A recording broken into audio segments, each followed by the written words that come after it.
I received a question from somebody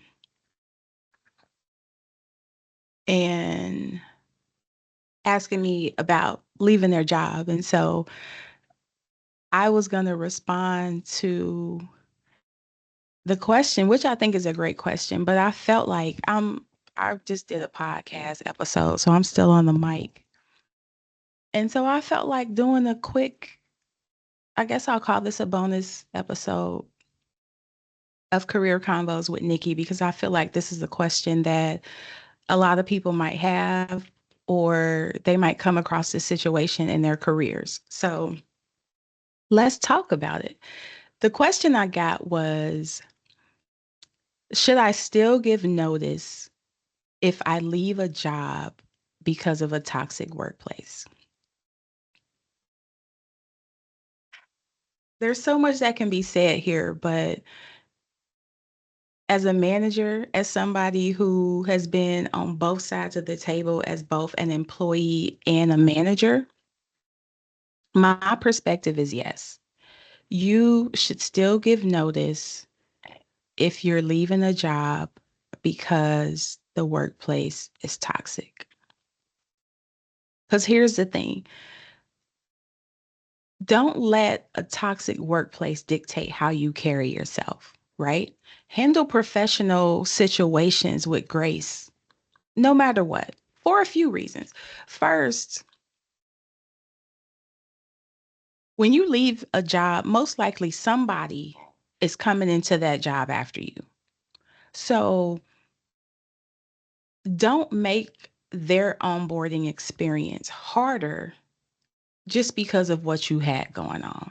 In fact, you should be wanting to make it easier for them because they're about to be dealing with the same problems that pushed you out the door. And so they might not know it yet, but they might see soon enough what they're going to be dealing with in this toxic workplace. The other thing is, once you allow the toxic workplace to rub off on you and impact your behavior, you'll carry that in some aspect over into a new role. And worse, over into your personal life. Like, how many times have you complained to a friend or to a family member about the fuckery that you're dealing with at work? So now you're spreading that negativity that you're trying to get away from. And who's to say the friend or the family member that you're talking to, now it's going to have them thinking about what they have going on at work, or they might start spreading that negative energy to other people. So don't, a toxic workplace impacts you in more ways than you initially think about. And on the same note, I mean, I know you got some small words that you want to say to your manager. I know you want to send an email on your last day. I know you want to cuss somebody out, but are you willing to degrade your brand over it? It's really not worth anything, and it won't make a difference because the leadership in a toxic workplace, they already know that their workplace is toxic. They're just not doing anything about it because they have warm bodies and seats. So a toxic work environment permeates the ecosystem of a business. It shows in not only how the company treats their employees, but through interactions with customers, even how they pay their bills. So, okay, so the job didn't turn out to be what you thought it was. You wound up working for a manager that shouldn't have been the manager that you feel like you could run circles around. It happens. And that's okay because there's no perfect workplace. And so the things I want you to take away from this career Q&A is that don't let a bad work environment define you. Being in a toxic work environment is a reminder for you to be more selective in the jobs that you choose. Because even though you're in this horrible environment, you have to own the fact that you could have did some more diligence and asked the right questions and probably could have got some of these insights before you took the job.